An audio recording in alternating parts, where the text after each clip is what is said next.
ಇಲ್ಲಿ ನೋಡಿ, ಈ ವರ್ಷದ ಮಳೆಗಾಲದಲ್ಲಿ ನಮ್ಮ ವಾಕಿಂಗ್ ಪಾತಿನ ಪೇವರ್ಸ್ಗಳ ಮೇಲೆ ಪಾಚಿ ಹಾಕಟ್ಟಿದೆ ನೋಡಿ.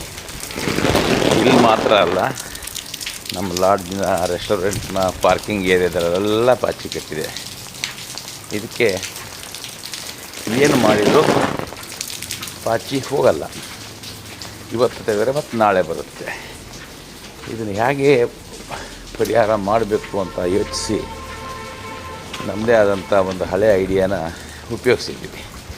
ಅದೇನೆಂದರೆ, ಮರಳಿಗೆ ಬ್ಲೀಚಿಂಗ್ ಪೌಡ್ರು, ಒಂದು ಬಾಂಡ್ಲಿ ಮರಳಿಗೆ ಒಂದು ಕೆಜಿಯಷ್ಟು ಬ್ಲೀಚಿಂಗ್ ಪೌಡ್ರನ್ನು ಮಿಶ್ರ ಮಾಡಿ ಇದೆಲ್ಲ ಜಾಗದಲ್ಲಿ ಸಿಂಪಡಿಸಿದ್ವಿ ಅಂತ ಅನ್ನೋಕ್ಕಿಂತಲೂ ಹರಡಿದ್ವಿ. ತೆಳ್ಳಗೆ ಹರಡಿಬಿಟ್ಟು ಕಡ್ಡಿ ಹಿಡಿ ತಗೊಂಡು ಅಡ್ಡ ಬಡ್ಡ ಎಲ್ಲ ಹೊಡೆದು ಕೈ ಬಿಟ್ಬಿಟ್ಟೆ.